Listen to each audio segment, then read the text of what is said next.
The most devastating tornado ever to touch down in Lee County, Alabama. There's nothing left standing. Everything's in shreds.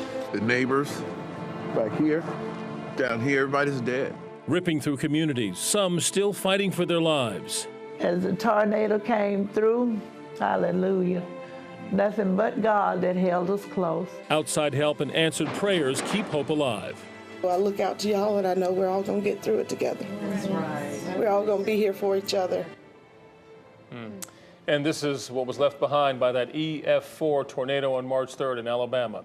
Hello and thanks for joining us. I'm Gerald Owens. And I'm Catherine Brown. This week, WRAL traveled to eastern Alabama with a man from Raleigh who lost 7 members of his family in that storm. Today, Brian Mims visited one of his relatives who remains in the hospital, but whose spirit and faith are as strong as ever. It is nothing but a slab, vinyl where there had been a kitchen, tile where there had been a bathroom, brick where there had been a fireplace. It's testament to the voracious power of wind in a vortex. But when your world is flattened, things of beauty stand out. The blue tarp is unsightly, as are the rusty nails and bolts. The beauty here lies within and in the writing on the wall. You will constantly be in my prayers, reads one message. You will see them again, promises another. Standing there like a lone brick guidepost is what Ernestine Reese calls her prayer closet. Oh, Lord, yes. The closet that was in my bedroom. I met her at the Regional Rehabilitation Center in Phoenix City, Alabama, where she's recovering from injuries in her hips and feet.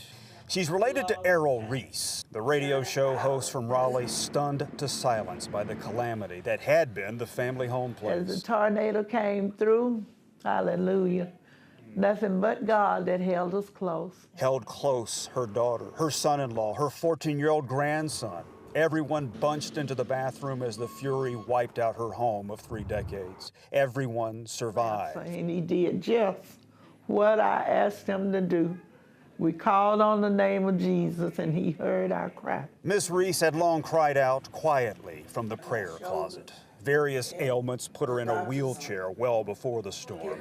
With a big family, I wanted quietness. She would wedge her chair inside. But I was close enough to pull the door a little bit, and I would talk to the Lord, and I asked the Lord to just continue and give me strength. Around her home now, there is strength in numbers. Volunteers from groups such as North Carolina-based Samaritan's Purse are reclaiming things of beauty that withstood such brute power. I know a quilt has been found.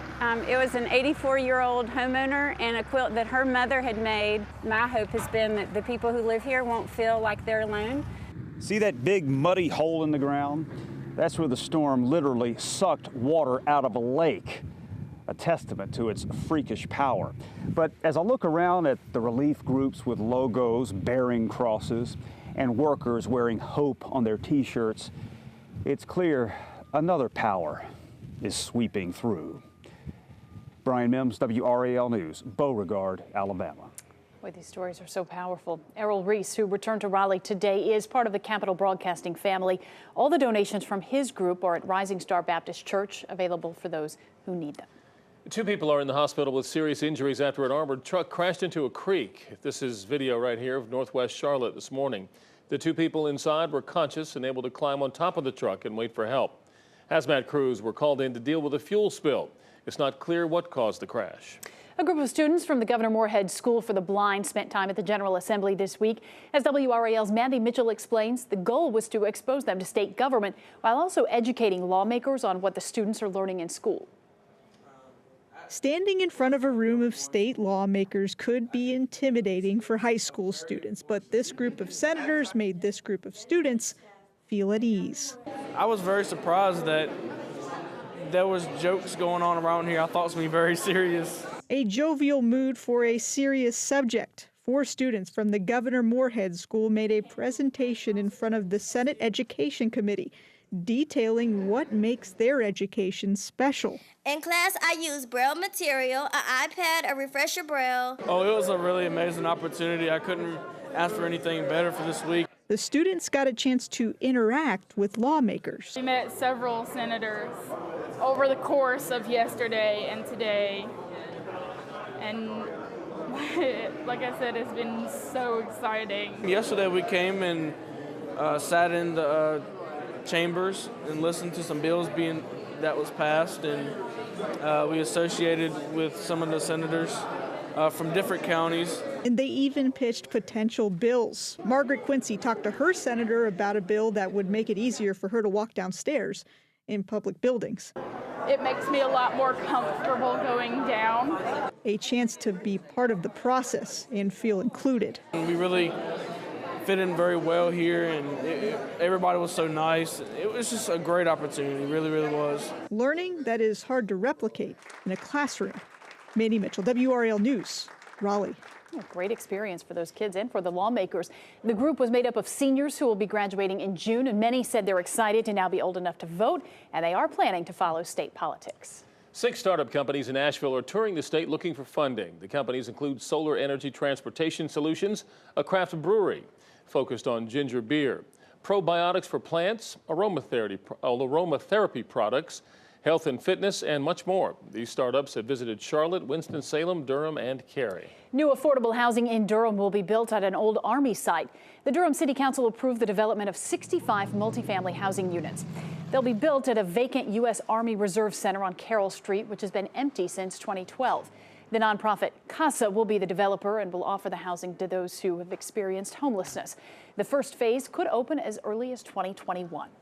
An attempted robbery doesn't go as planned for the suspect. And it is all caught on camera. We'll show you what the clerk does after a robber pulls out a knife. Plus, a woman wasn't expected to live after she was diagnosed with a flesh-eating bacteria.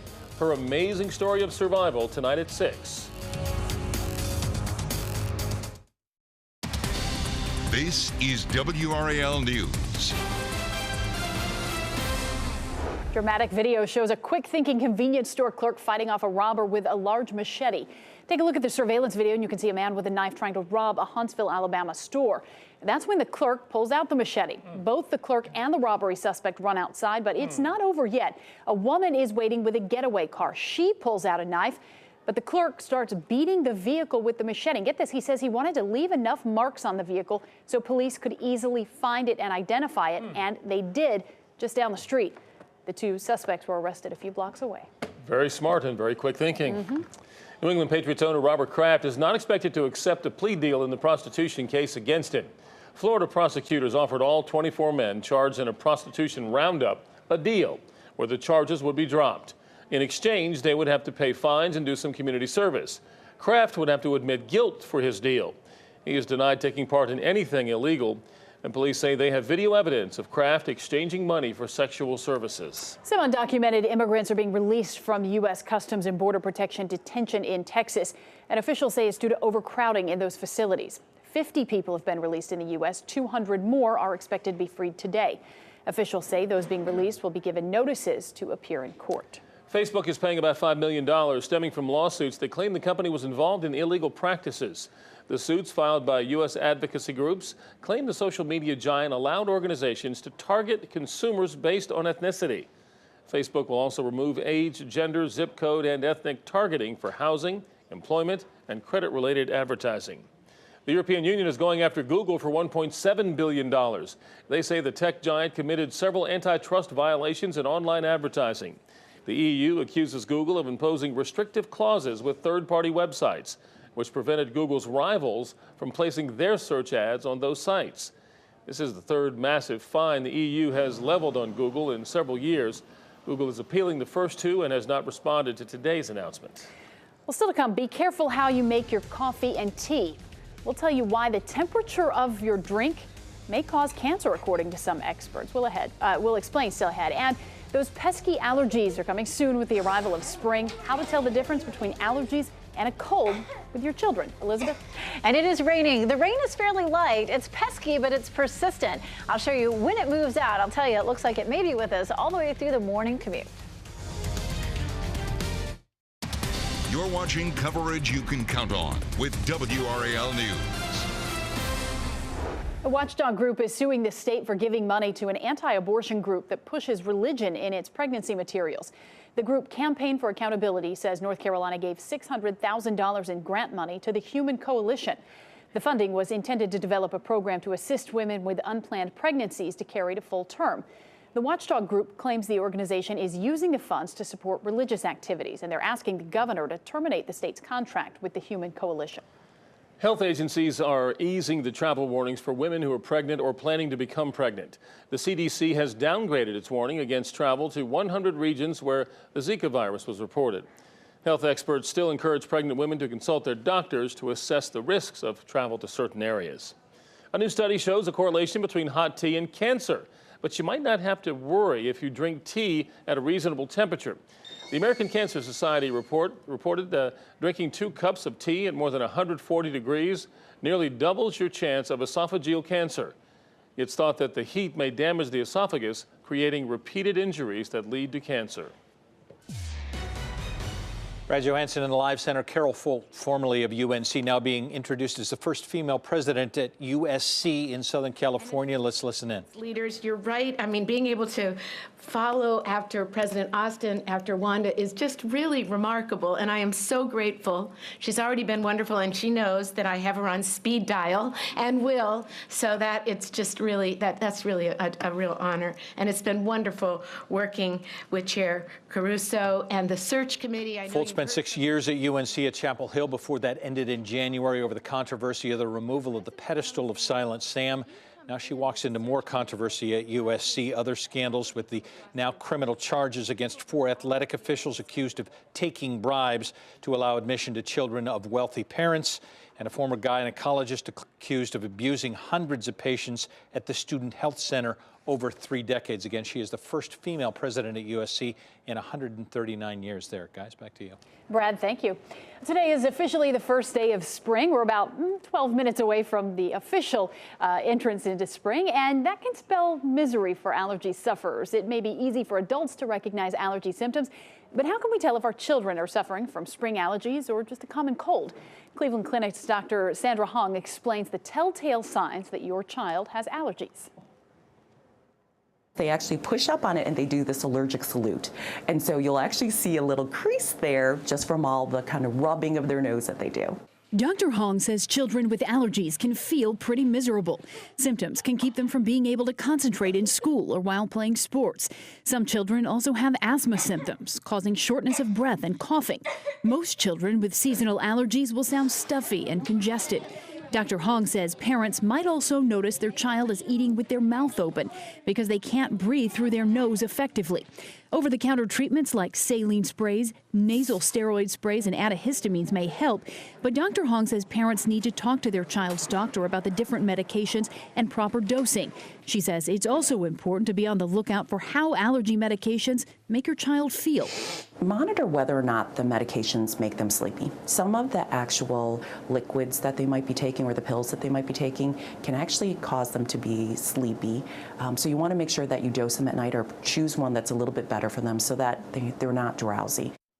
And if your child is having allergy symptoms all the time, Dr. Hong says it's best to be proactive and seek medical treatment so they are able to focus in school and aren't distracted by a runny nose and sneezing. You know, that's the only problem about this time of year, is we deal with all that. Yes, it's warmer and it's beautiful, things are blooming, but you have to get through that pollen, the trees, the grasses, whatever it is. Yeah. And everybody at my house has it. Oh, I mean, no. You know, to the point that we've had to go to the doctor, to the allergen, and you know, this and that and the other thing. I'm hoping that we're going to be okay. So far, neither one of my kids nor my husband are suffering yet, but I've already seen, you guys probably have too, the yellow pine pollen on the cars. Starting to form. And that's actually not one of the things that causes problems in terms of allergies. It makes a big mess, but things like oak trees are one of the big allergens. And fortunately, weeds and grasses are low right now in terms of the amount of pollen in the atmosphere, but we are looking at moderate amounts of pollen for trees right now. So as we get through the spring, it will get worse and worse, of course. The main allergens right now, oak trees, again, that's one of the big offenders. Elm trees and pine, that yellow pine pollen, again, not one of the things that actually causes allergies. It just causes a mess everywhere. So far we're okay, but you know it's coming, and you know then it's time to bring all your cushions in off the porch, and you have to wash the car later. You know, you don't want to do it too early because it's just a waste of time at that point. We take a look at what's happening out there. Of course, we have some showers. Typically, showers will help things. We have a little bit of rain. Our pollen counts will be down for a little bit, and we're definitely looking at that at least for the next 24 hours. After we get into the weekend, we need to see some warm temperatures before the pollen counts are likely to climb much. And we certainly haven't seen warm temperatures lately. Look at this. This is our official low this morning, 32 degrees at the airport. It was 27 in Oxford, 35 in Southern Pines, but a little warmer along the I-95 corridor. Temperatures will be a little bit warmer overnight tonight, but we have more cold air that pushes in both Friday and again Saturday. So Saturday and Sunday morning, our temperatures are back down near freezing. And the National Weather Service is thinking about the fact that we may need a frost advisory for some of our southern counties. How about our average last spring freeze? We are right there in our southern counties. So Cumberland County, Hope County, parts of Sampson County, all typically see the last spring freeze right about now. The rest of our counties, especially around the Triangle area, anywhere from April 1st through 11th. So we're close to it, but still a couple of weeks out. And then it's more like mid-April for our far northern counties and up into Mecklenburg County, Virginia. So they have what they call a frost freeze program at the National Weather Service. They'll start to issue frost freeze advisories starting today for those southeastern counties where we could see temperatures dropping down below freezing over the weekend. Now you may say, well, why didn't they do it last week or the week before? Because we typically expect that through the winter time. We've just started the growing season. It's warm enough now that the fruit farmers, fruit trees, berry farmers are all starting to see those blossoms beginning to bloom. And so they are at risk for freezing temperatures. So from here on out, we'll start the frost freeze program until we get to the point where it won't be an issue anymore. It starts around the Triangle area, April 1st for the rest of us. So again, if we have those freezing temperatures, we'll start to issue the advisories again. Pretty this afternoon in Johnston County. Look at the azaleas. I haven't noticed any azaleas right around the Triangle, at least in Raleigh, popping out yet, but potentially they're in far southeastern Johnston County starting to see those azaleas. And of course, we love it when people come to see our azaleas at the WRAL Gardens, and hopefully in the next couple of weeks we'll start to see those popping out. When they do, we'll let you know. It is wet in Wendell. It's wet across most of the viewing area. 44 degrees is our current temperature. We have, of course, some rain out there right now. We're going to go through this hour by hour and show you how long this rainfall lasts, but you'll definitely need the umbrellas for parts of Thursday. Friday and Saturday do look nice and dry. Tomorrow morning, we'll see a few showers as you're heading out to walk the dog. Temperatures will be in the mid-40s, and then in the afternoon, we may get a little bit of a break, but some showers roll back through in the evening. Our temperatures are still unseasonably cool all the way up until Sunday. Sunday and Monday, we're a little bit warmer. All right, Elizabeth, thank you. He is a local fire chief who has been on the job for more than 50 years. Our Tar Heel Traveler shows us the man in charge and the museum he created in honor of the other men and women who put their lives on the line. A Kerry Game Company handing out $100 million. Epic Games' new grant program and what it takes to earn a slice of that pie. That's coming up at 6. Plus, spiking drinks is technically legal in North Carolina. The General Assembly wants to change that. The new bill that would make it illegal to add anything to someone's food or drink without them knowing.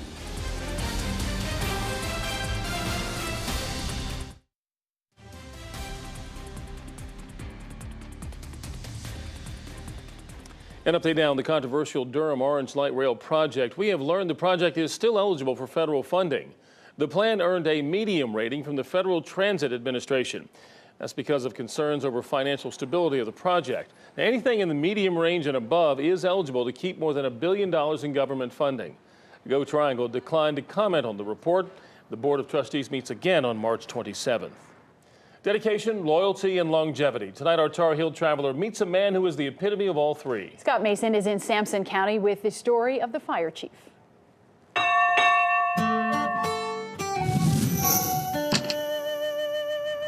The Harrells Volunteer Fire Department here in Sampson County, and the chief is here. For more than 50 years, the chief has been here. This is the main station. And he is the main man. Joined here in June of '66. For more than half a century, this is the newest truck. George McGill has led the Harrells Volunteer Fire Department. Actual city limits is 1 mile radius. No, it's not a big town. The cows have room to roam and graze. But the fire department covers a wide swath. We got about 45. 45 volunteers and one longtime loyal leader. 2 weeks after I joined, they elected me the chief. That's his first helmet, one of his early, well-worn jackets. I can remember going on some of the first calls, and your foot wouldn't stay still on the accelerator. You were so excited about what you were getting ready to do. I met him on a blind date. Well, that was exciting, too. And you see what happens 50 years later. Not much has happened. 50-plus years, still happily married, still happily Chief. A lot of things that people have that if they're gone, they're gone. Which is why he created this Fireman's Museum right next to the fire department. This has always been a dream of mine to see this building restored. The old Gulf Station, the old fire department. Added on twice to the original building. I just keep up with their money and show how they receive it and how they spend it. Even George's wife volunteers with the volunteer fire department. I guess I learned to accept that it was going to be a part of his life and that I needed to join in and get on board. George has faced danger, has heard the air horn blow 3 times. That means get out right then. He has faced challenges. Fried chicken suppers, barbecues. Fundraisers, the money thing again. Right, Priscilla? He will make it happen if there's any way possible. This is a 74 model. It's always possible George may one day retire as chief, spend time with his kids and grandkids. Victims wanted, apply within. Retirement, George? He doesn't know what that means. I don't know what that means. What he does know is that he loves the little town of Harolds and the Harolds Volunteer Fire Department. Isn't that right, Chief? Yeah. I think God will lead you to the place you need to be.